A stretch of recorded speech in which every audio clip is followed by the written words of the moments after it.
The point of this session is just an opportunity for you to meet some of our course team, who are all journalists. They're all people that have had a background in journalism, sometimes for decades.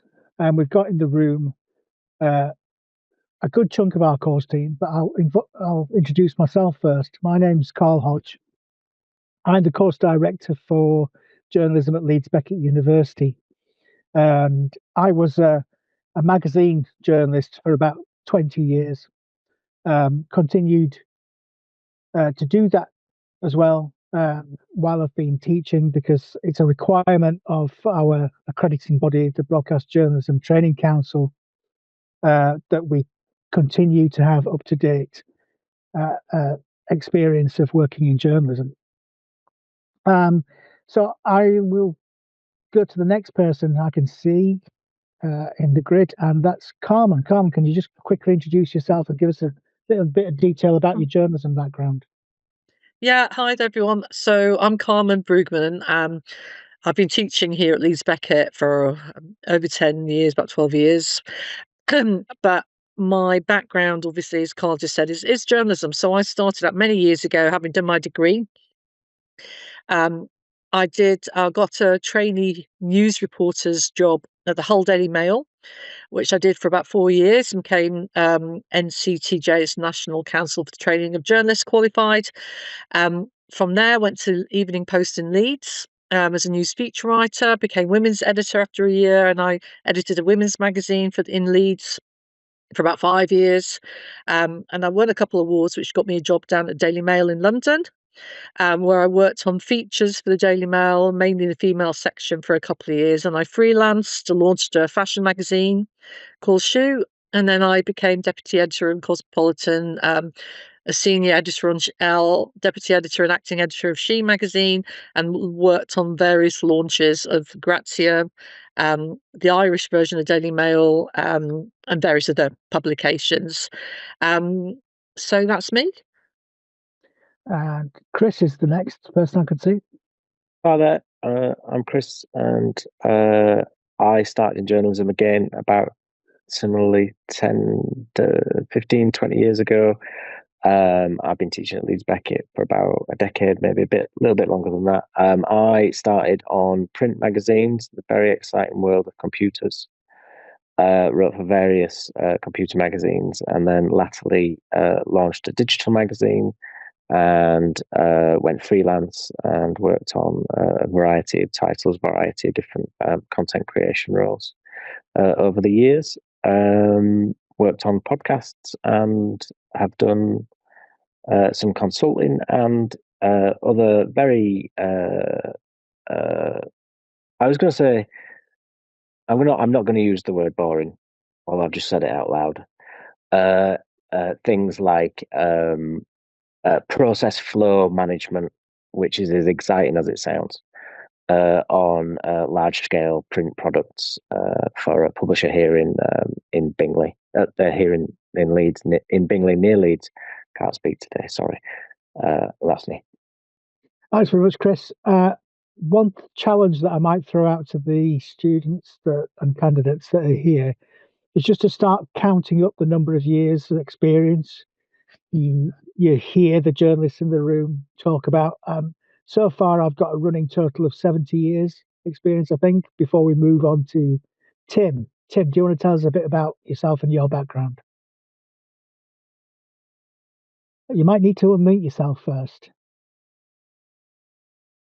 Yes, I'm a bit like, I think, Katie in this group, that we actually started in Leeds ourselves. I studied in Leeds at Leeds University, and then I went to Leeds Trinity University to study journalism. I did a master's course there.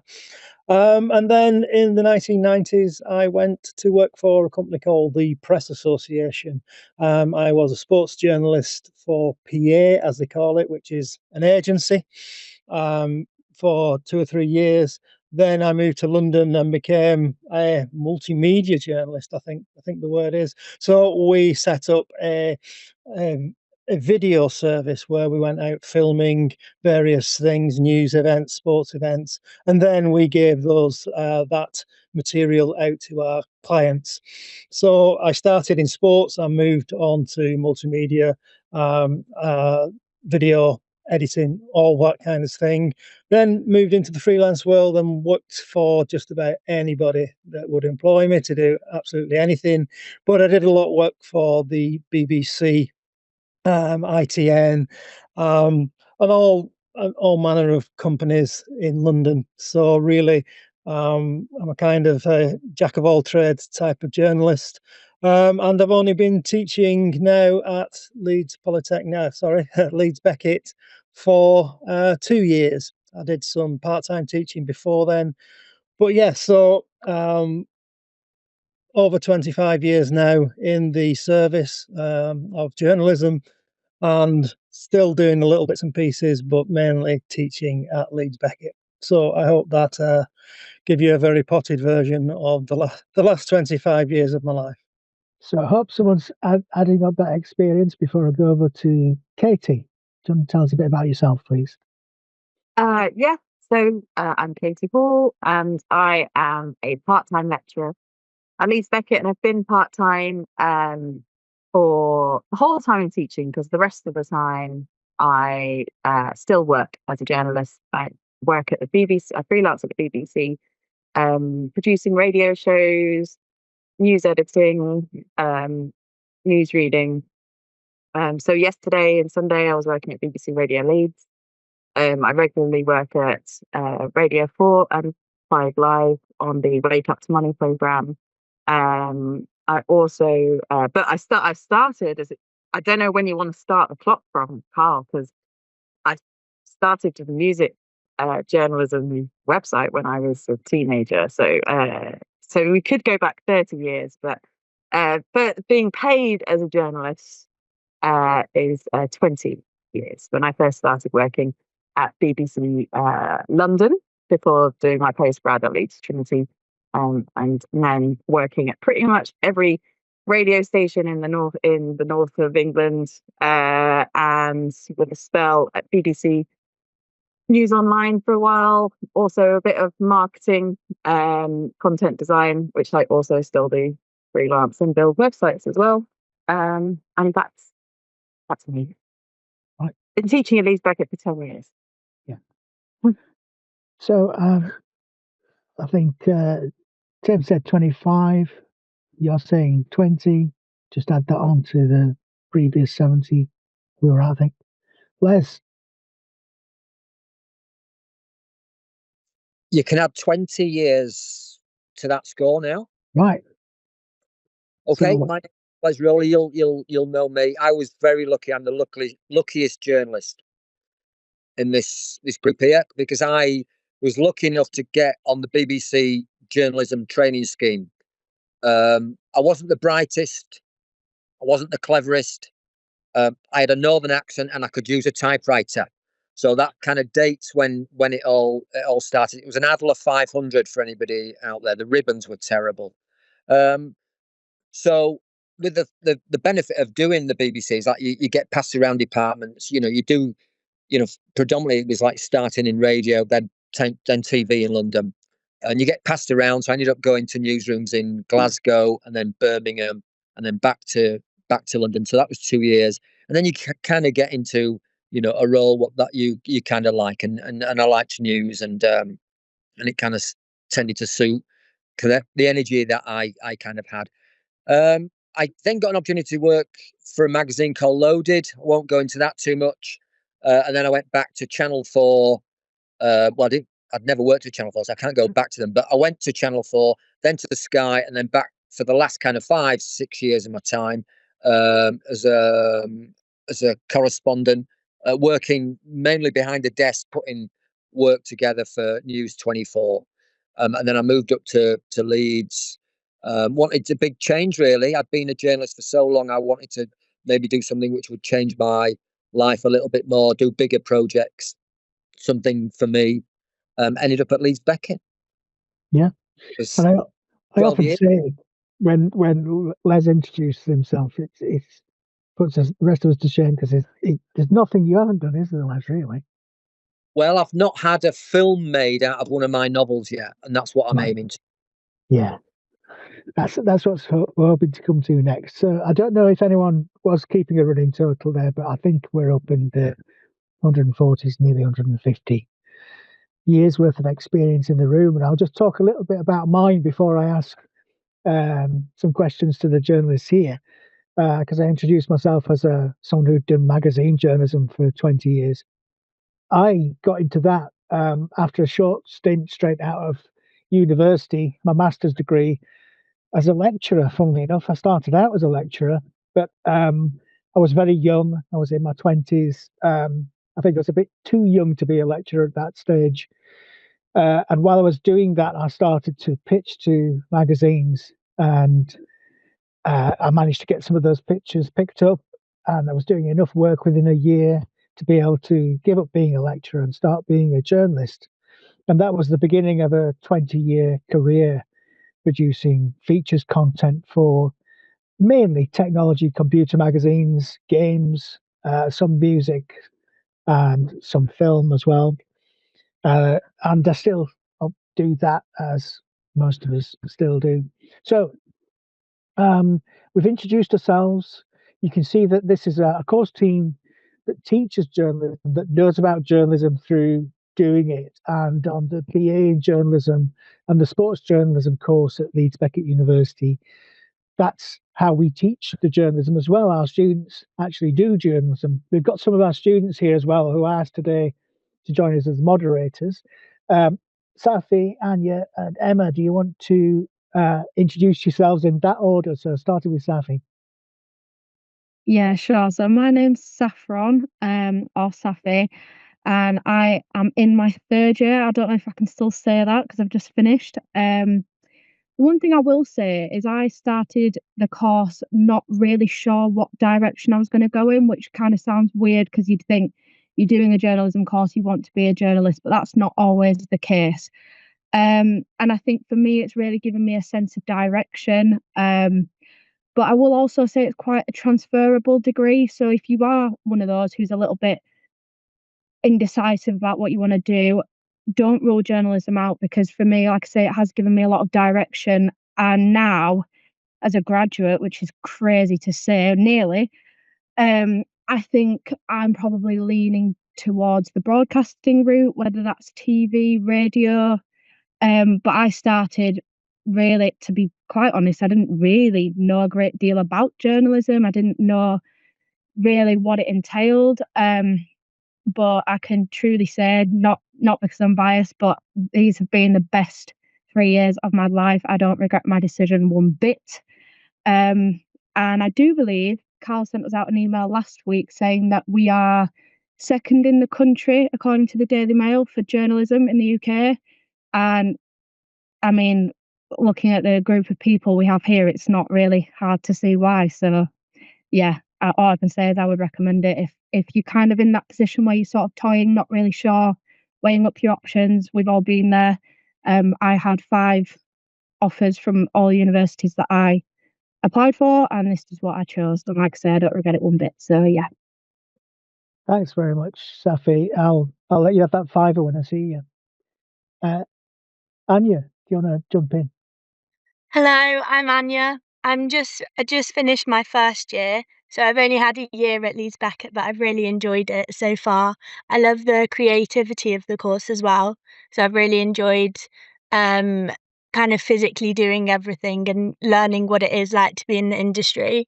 Yeah, like Safi said, I had a couple options, didn't know which kind of course to go to.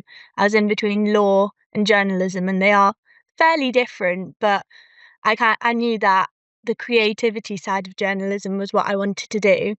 And yeah, I've just really enjoyed it. And over the summer, I'm trying to find some opportunities to get some good experience going, which is what I would definitely recommend.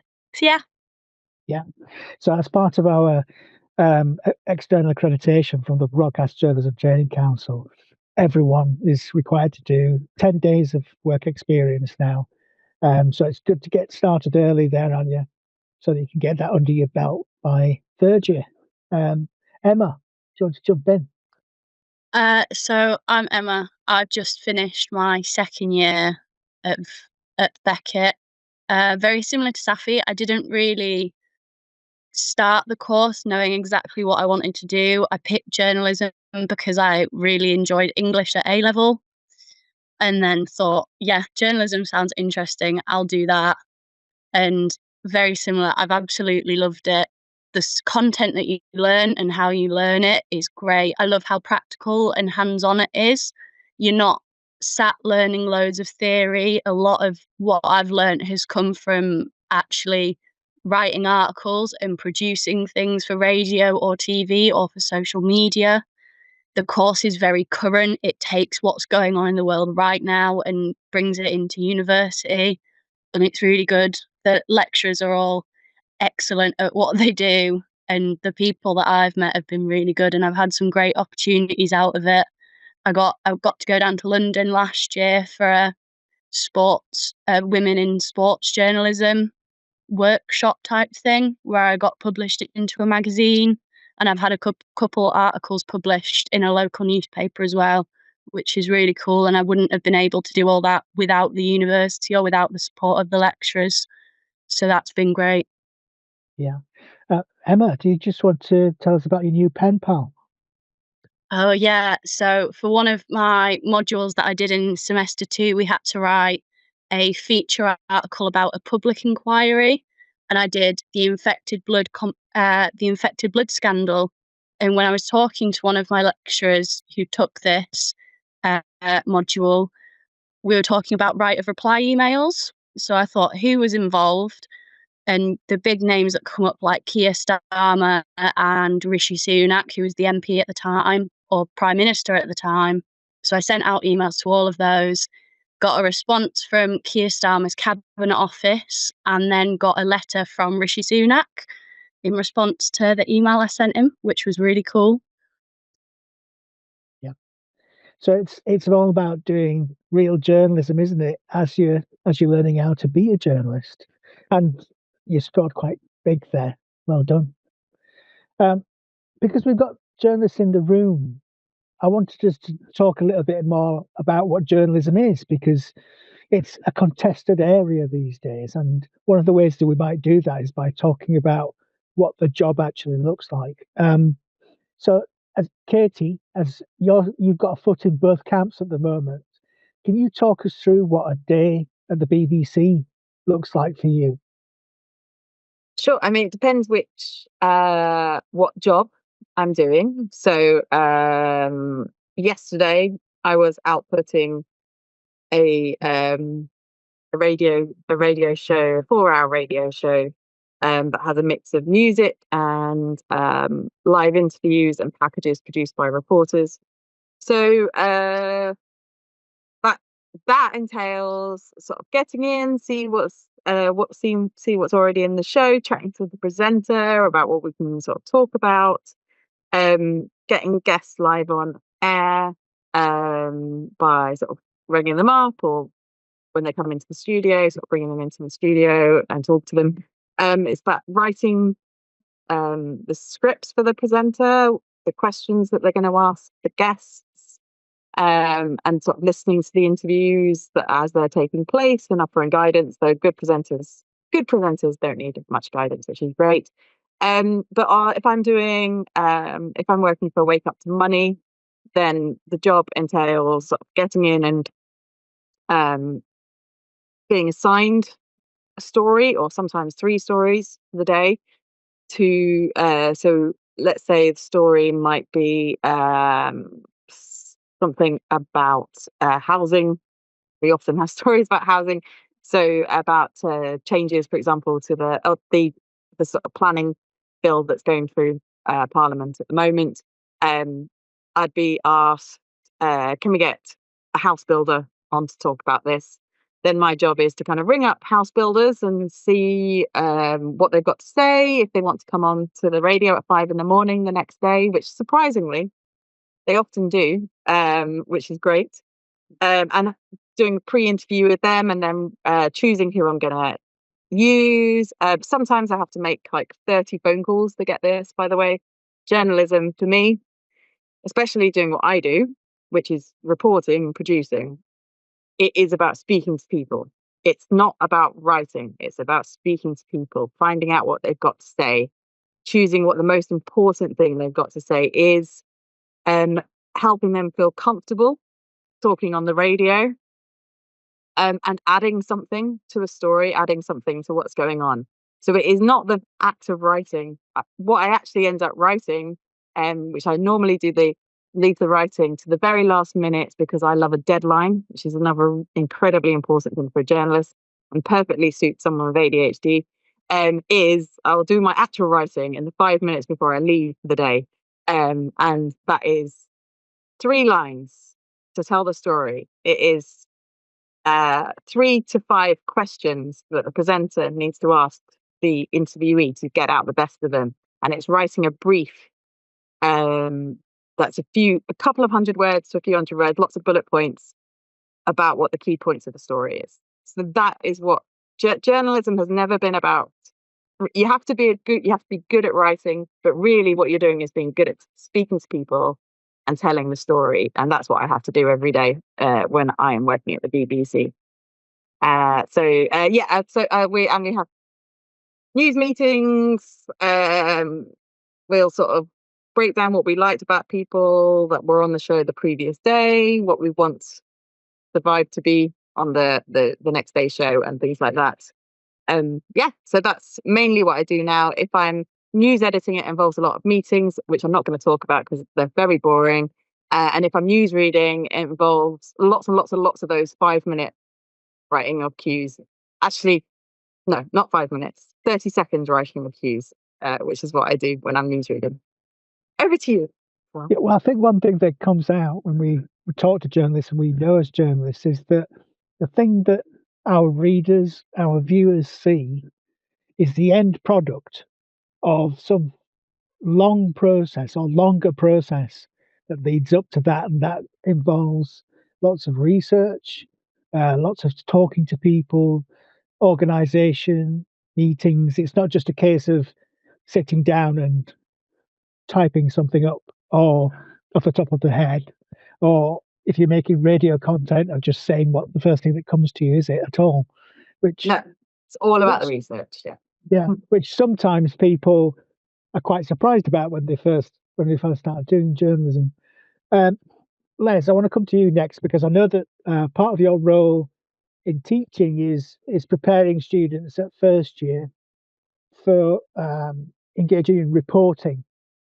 So how much of the work that you used to do as a journalist feeds into that?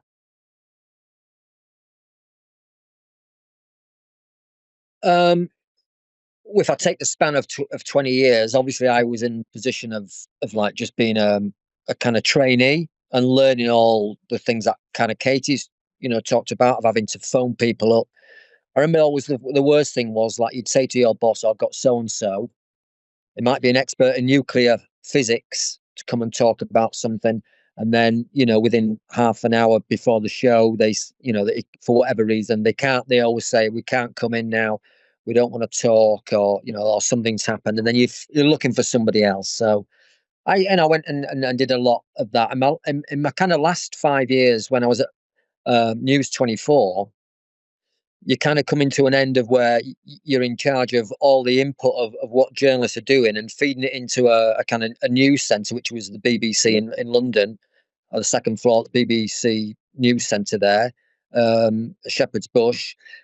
And you're kind of taking all the material you've got and then kind of putting it into packages, they call it. And you add into the continuity of rolling news, to update news. And as you'd be across a lot of people who were giving interviews all around the world, and somebody would tell you to be onto that one, and then you'd package up what they say and you'd write a kind of link and a script to it. So the kind of whole element of news gathering and then news producing is kind of what I can bring into it over 20 years. And I've seen and I've worked with other people, and I've known how it's been done and the problems that kind of can occur. I try to kind of not, feature on some of the problems because they were the worst times. And I've got lots of examples where I've made cock-ups and things haven't worked out and we've had to change things, but I kind of, emphasize the positives and how hard it is and how organized you have to be and the disappointments and deadlines and just take that and bring it into the classroom.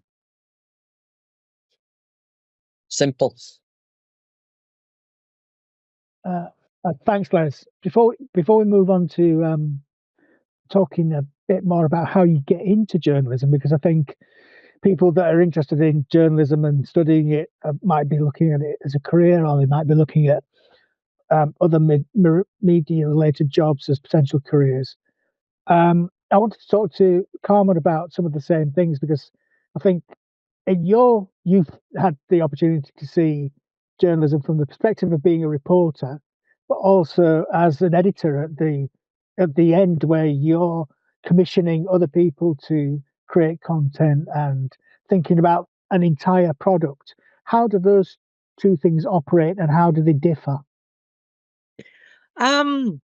Yeah, that's interesting, really. I think, well, first of all, I mean, that's the beauty of being a journalist, is that your career can go in so many different directions. So you can be a writer, you can be a content maker, or you can go down more of a management role, and be more editing side of things. You'll always, as a writer or as a content maker, work very closely with management. They are very much entwined. How do they differ? Well, as a writer, you're producing the content. And in the early days, when I was a reporter and a feature writer, I absolutely loved going out interviewing. Interviewing is my favourite thing. Those who know me know I chat nonstop, and the problem is getting me to stop talking when I'm interviewing. So I will, but I loved it. I loved sitting down with people, talking, getting all the stories, and that was kind of the beauty of it. But then after a while, after a long time, I also got to the point where I wanted something different, and I kind of had that challenge where I'd been out and I wanted to nurture young talent coming through, and I think that's what it was. I took that experience of the previous 10-12 years and then started nurturing young talent, helping them draft the copy, letting them go out and do the interviews, and I think that's really the sort of main difference. Yeah, when you're managing, you're more of a management, more admin type role, more looking at copy, but you're not going out and about as much, but you still do. So, you might set up guest editors, you might be setting up interviews for some of the writers and things like that. So it's very different, two very different types of jobs, and you may well find that you have experience of those. Just one thing I want to say, when I was listening to Katie and to Les as well, is one thing that sometimes when you're young and before you started out, it might all sound really overwhelming and so on. And I think one of the key things about our course is that we really teach you kind of confidence. And I think if you talk to, say, Safi, who's now at the end of the third year, she might tell you how she felt right at the start and how she feels now. So if any of this sounds like, oh my gosh, that sounds, huge, can I do it? You can absolutely do it. And every journalist in this room will tell you they started out as probably a very shy young thing, nervous, worried, etc., etc.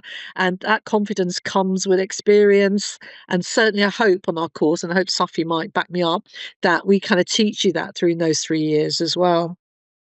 So, oh, you're on mute. You're on mute, Carl. That's just so unprofessional. A pound in a pot. I'll give Safi an opportunity to respond to that, because I've just been reading a blog that she wrote for our website, so she might be able to pick up on that. Yeah, I can Don't definitely contradict me, second that. Safi. Oh no, not at all. I'm absolutely gonna echo everything you've just said. When I first started, even little things like picking up the phone, I did not want to do it. I did not want to approach people, in the street with a microphone. What do you think about this? But you do. There's nothing more I can say other than you do all the time. Just notice. Oh, I'm not even scared to do that anymore. Like, I think in first year you might go out of the room and make that call. Oh, hi, I'm Safi from Leeds Beckett. Oh, never mind, no worries. Whereas now I'll make that call in a room full of people. You'll get turned away time and time again. And if anything, I think journalism makes you really good at handling rejection, because you'll deal with it a lot. Even the very trained, qualified, experienced people in this room will still get rejected to this day. Just learn not to take it personally. But yeah, I think the course, from my experience over the 3 years, it's a really well crafted course that has been developed over the years to implement things at the right time. So you're completely immersed in the industry from day one. And it's not, I guess in a way you can be thrown in at the deep end, but that is just the industry. That's how it is. And you, over time, like I say, I look back at the person I was in first year and she is unrecognizable. I don't even recognize that girl. Like, I think I would say the pivotal point for me was actually in the summer between second and third year. If you cast your mind back to the general election on the 4th of July, politics, not my thing whatsoever. And we had the opportunity to go along to the Leeds count. So I went and accompanied a ITV journalist. I got paid for it as well. Didn't have a clue what I was doing. I literally had to Google like what are the political parties and all of that before I went. But to be there, like interviewing people like Andrea Jenkins and Chancellor of the Exchequer and things like that is just like crazy to be completely immersed in it. Again, like council reporting, court reporting, things like that. That's the thing with Leeds Beckett is you are put in those situations and you just figure it out. So as much as you get that input and there is always support when you need it, you are encouraged to go out and learn those skills for yourself. And like I say, I have so much confidence now. I think one thing that's always stuck with me is something one of our lecturers said, Tanner. He said, as a journalist, you become what is the word? He said you become an expert in something for 5 minutes, and then the next minute you become an expert in something else for 5 minutes. And I think, like Katie said, it's all about the research and confidence. Fake it till you make it. That's what I say. But yeah, in a nutshell, absolutely what Carmen said. I am a different person to the person that walked in those doors on the first day in first year. Now I feel like I could conquer anything, even if it is politics. I'll figure it out. So yeah, don't be shy. Just get stuck in. Nice one. Thanks very much, Safi. And I just want to back up what Derm says. Yes, that's very much the experience of being a journalist, is becoming an expert in a particular thing for half a day so that you can write that feature or produce that package and then let go of that and move on to the next thing. And that's one of the reasons why we tell other people's stories. We go to other people that are experts that can give us the evidential version of the story rather than thinking up things off the top of our heads. Anyway, at one point, each of us in this room as journalists, we're not journalists. We were graduates like you, or we were coming out of school and we were wondering what we were going to do. So I want to ask the people here, what was your first move into journalism, or when did you first realize that you wanted to be a journalist, and how did you get there? I mean, I spoke a little bit about that myself. My transition was from being an academic into pitching to magazines, and then before I knew it, about a year later, I found that I was more of a journalist than an academic. I don't think we spoke to Chris for a bit, so can I pick up with Chris? Yeah. I mean, yeah, for me, it's tricky. I think I always wanted to be a journalist, but I never thought I could be a journalist. So at high school, I started a newsletter in the sixth form, very highbrow music reviews and things like that. And then I went to university to do something completely different. And then I came out of university and sort of I ended up working at a camera shop and things like that. So I was always interested in technology and things like that. But I never would have thought to apply for a journalism job.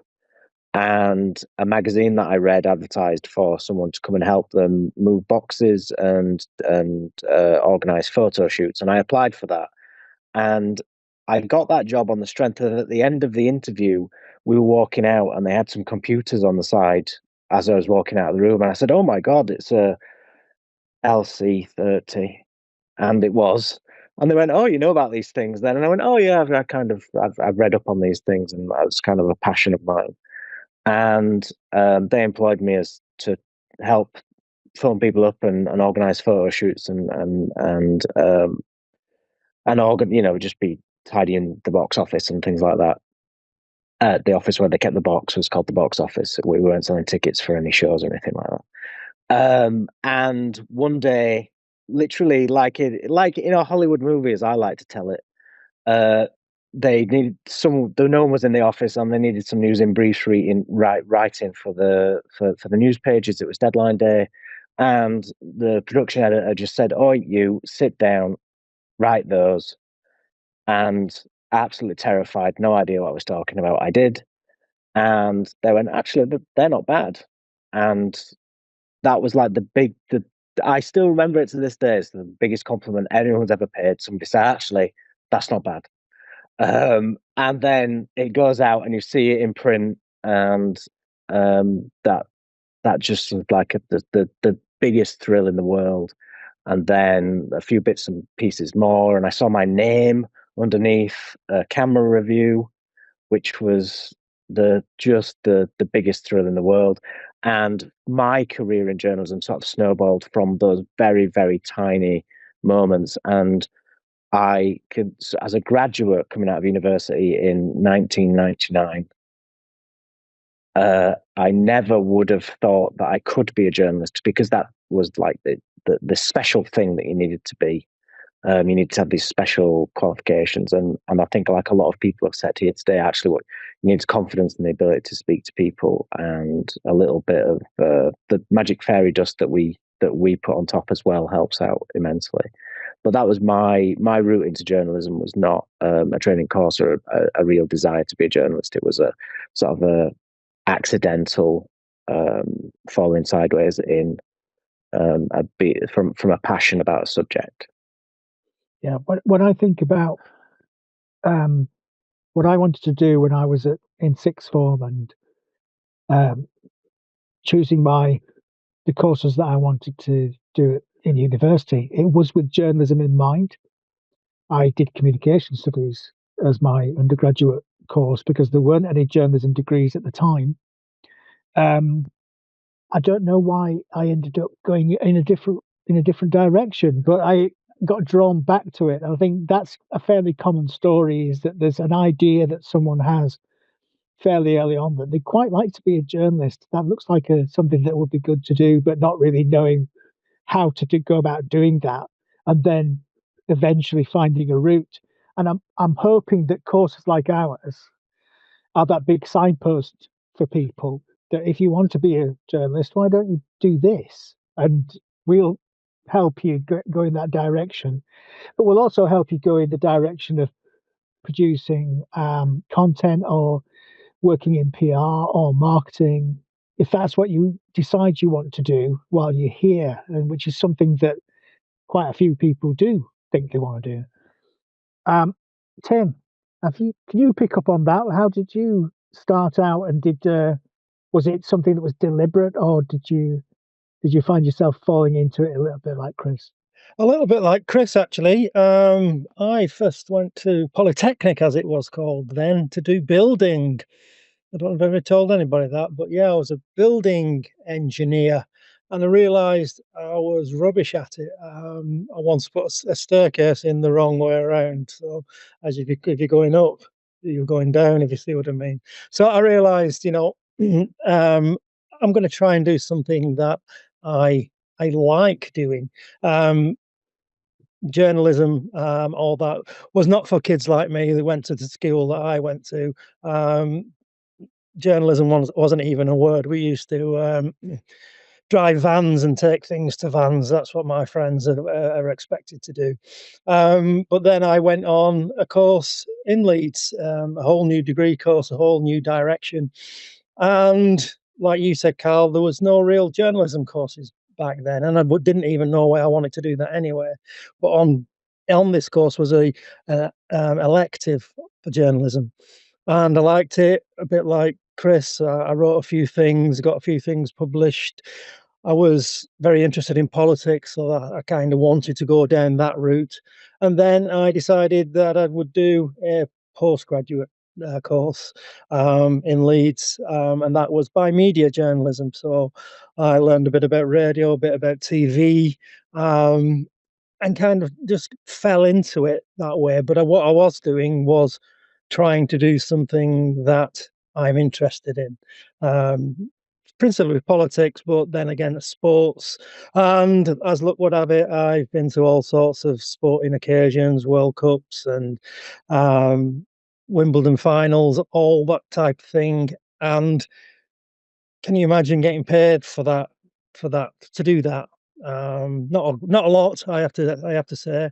But if you're doing something you enjoy, you've kind of you're halfway there. So that's how I kind of fell into it. But I followed my dreams a little bit, and was very lucky to get into it, really. But it's just massively enjoyable. A quick story about one of my students on the sports journalism degree. I don't know if anybody's out there who wants to go on to sports or interested in sports. You can mix and match. But he's a massive Huddersfield Town fan, and he's managed to get a job at Huddersfield Town as a media officer. So he does all the social media for Huddersfield Town. He does all the TikToks and he writes the programme. Imagine having that opportunity. You're lifelong Huddersfield Town fan, and now you're working for the club and going to the match for free and getting paid for it. So that's how I got into it, and kind of those were my aspirations. What I wanted out of journalism, and I kind of got there. And if I can get there, guys, anybody out there can. So that's my little bit. Thanks, Tim. I know that Carmen's got an interesting story about her start in journalism. Could you give us a bit about that, please? Sorry, that was me, wasn't it, Carl? Did Yeah. you see? Right. Well, I know that Safi knows this because she had to interview me when all the final year students had to interview as lecturers. But I mean, first of all, my passion for journalism came when I was about 8, when I used to write loads of stories. And it was my grandfather who said, you know, I think she should be a journalist, because I was forever writing. And then when I was about 13, I remember applying to the NCTJ college, getting information. So it was in my head. I didn't really know what it was, but it was in my head. But I went to university at Leeds, got involved in the music magazines. We did, like Chris was saying, sixth form magazines we set up and things. But after Leeds University, and I did this course at then Leeds Poly in typing, shorthand, etc. I went to there was a little ad in the Hull Daily Mail, and it was, we're looking for trainee news reporters. And so I applied for that, and I got the job. Basically, I think a lot of it was because I was from Hull, knew the area, and I got these shorthand and so on, shorthand typing and so on.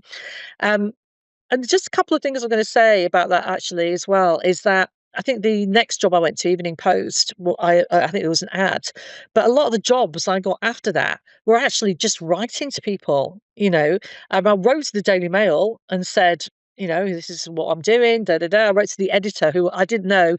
This is totally naive. I didn't know he was the scariest man in the whole of the UK at the time. But there I was, with in all innocence, sending him a letter, and shockingly, he wrote back a personal letter back, which is even more shocking when I realised, you know, when I met him and realised who he was and what he was like. But anyway, it worked, and so sometimes you just have to, you know, reach out and contact people and so on as well. So don't be afraid to do that. Yeah. And first job as well, as I say, Hull Daily Mail wasn't. I wasn't sure I wanted to be a news reporter, but one of my very first early jobs as a trainee news reporter was when they sent me to go and interview a band, and it was this local tacky nightclub, LA's, if anybody knows Hull. And I had to go and watch this horrendous band doing all this really weird dancing, these young boys with no shirts on, and it was just horrific. And afterwards, I had to interview them, and they were saying, "Do you want to come for you know, Chinese? There's a great Chinese in Hull." And I just said, especially this younger one, and I said, "No, sorry guys, no, I'm going to a rock club," because that was what I was into. Anyway, that was Take That, and that was Robbie Williams who asked me to go for a Chinese. So, and there you go. That's my very first, you know, one of my first jobs as a trainee news reporter. You've heard it exclusively here. Carmen Bruegmann throwing down a Chinese with Take That. Thanks very much for that, Carmen.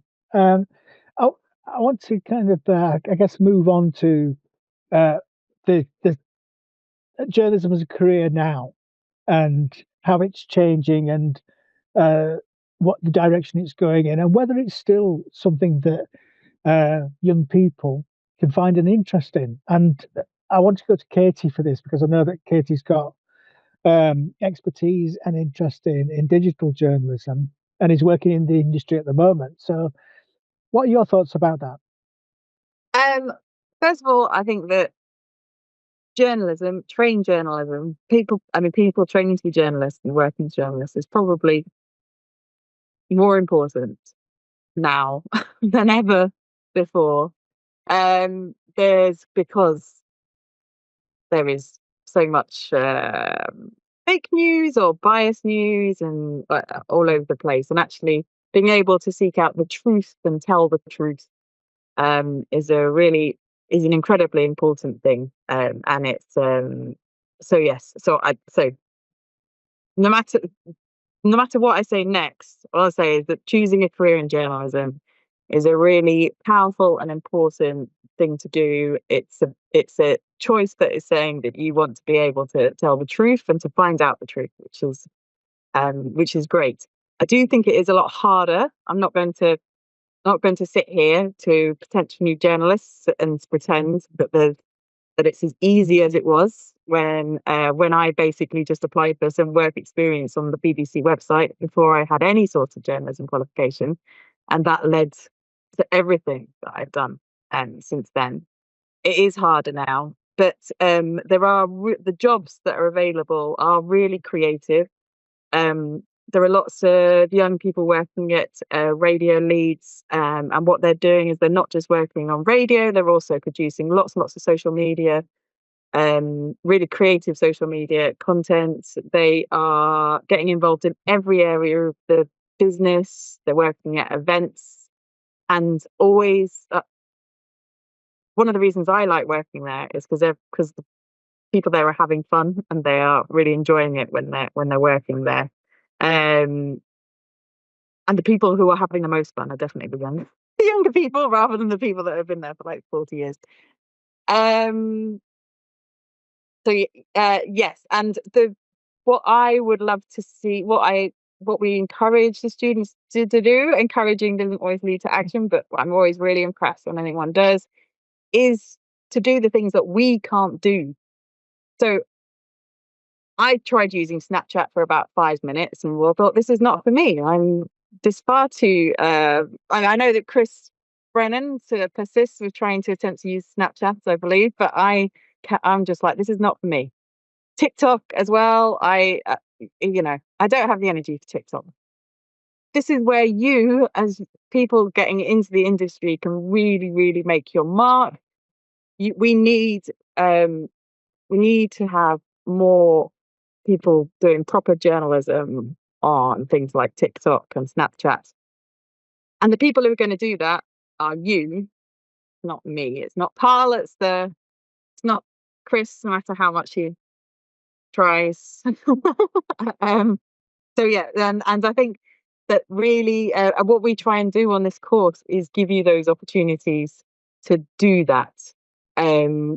We've had some fantastic submissions on the digital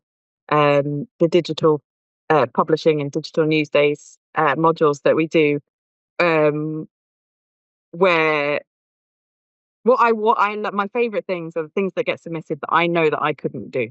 That's what I want to see journalists produce, because and we have quite open-ended some when we're doing digital portfolios, you have the opportunity you have flexibility in what you submit, because we want you to be able to surprise us and do those things that we can't do. That I'm not going to have to teach you how to put together a TikTok video, because you're going to be better at that than me. But what I can teach you is how to tell the stories and do the research and find the people to speak to in order to make that real journalism, rather than just a random piece of content.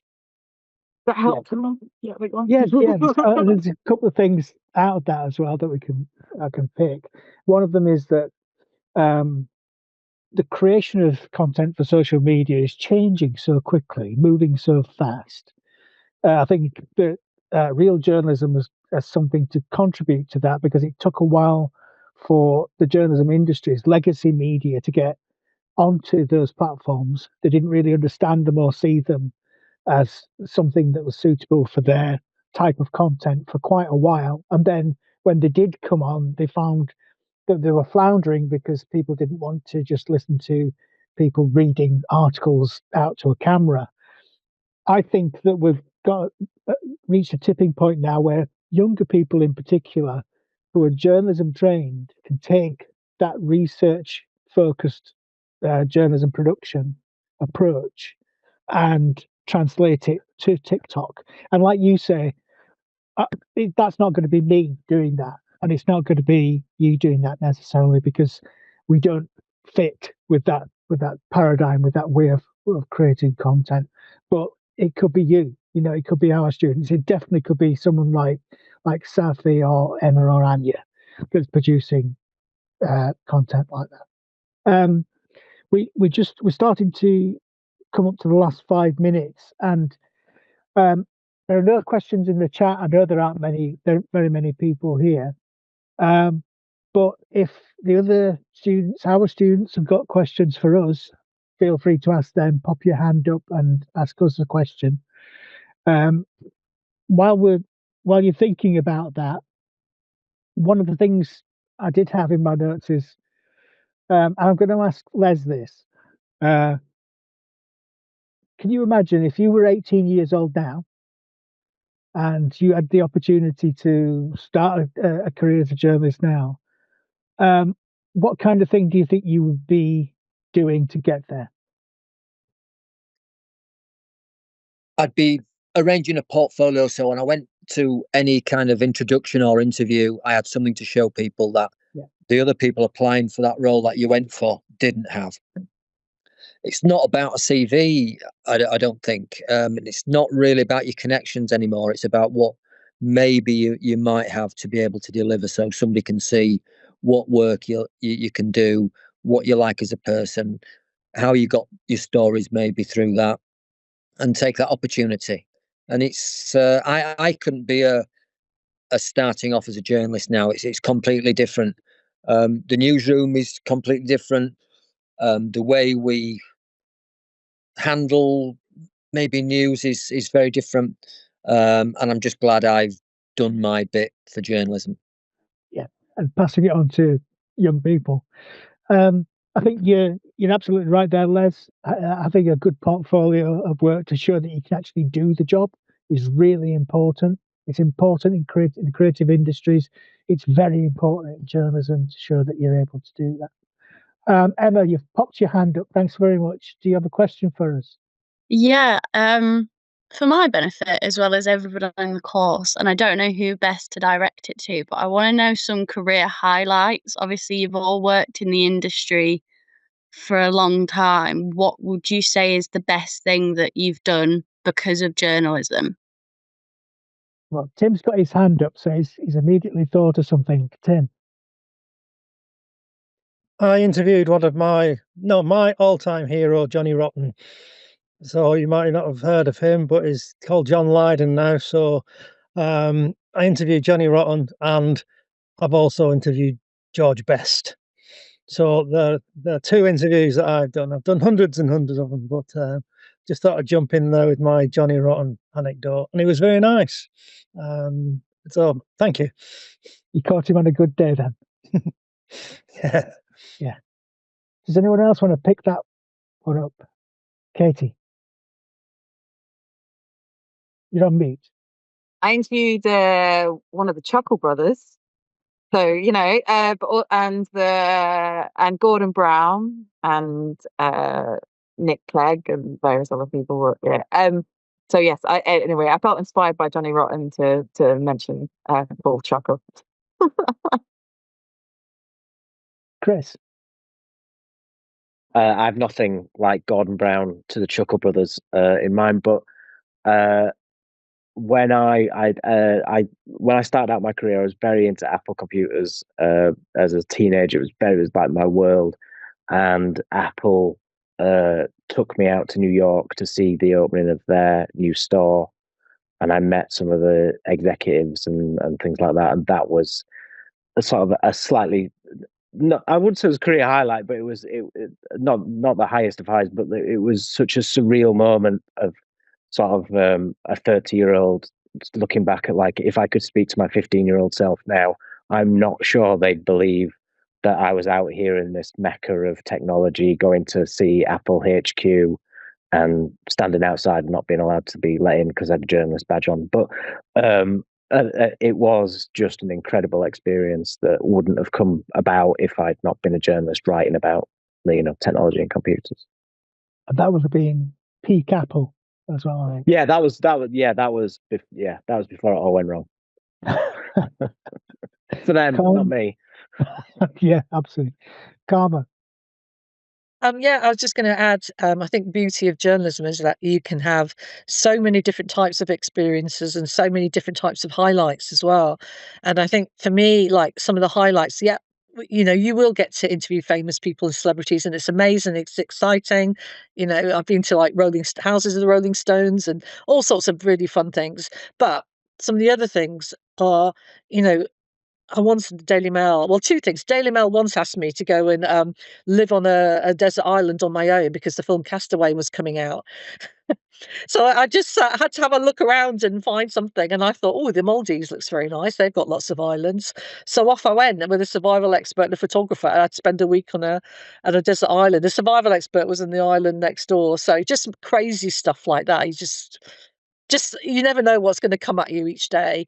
But then, and then another thing is then things like where, a young girl has lost her life on a, gap year, and you talk to her parents. Or I had to interview this awful story of a woman who was raped in her home. She was in her 40s, and they wanted me to try and set up an interview with the actual rapist in prison and see if he's got any, see if he feels bad, if he's got anything to say. And he shockingly and amazingly wrote back to me and said, I can't do it, but I'm going to get my sister. So I had this interview where I set up the victim with this sister, and it was the most emotional, amazing thing, listening to both their stories, how one life was affected and how the other life was also affected, another victim in a way. So things like that are highlights for me as well, these real life stories. And it could be something traumatic or something just incredible, an ordinary person doing something amazing. So that's it. I do have one, and it's not about meeting a famous person. I wrote a big investigative feature for The Guardian about 10 years ago, a bit over a decade ago. And it was investigating the growth of, at the time, of meal shakes and meal replacement products like Huel and Soylent. And my piece was about the fact that there are lots of places where they experience food insecurity, lots of places in the world where people are starving.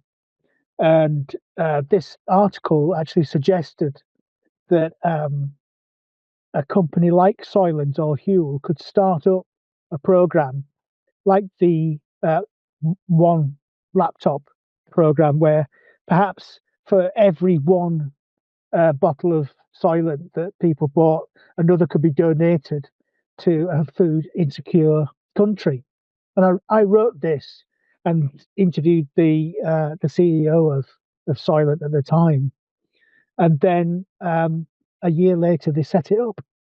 So the Soylent for Good program came out of that article, and it's still going today. So that's one of the satisfying things, really, about journalism, is you can have these incredible experiences of meeting heroes and people that you're very impressed with. But also, at its strongest, at its best, I think journalism is an agent for change.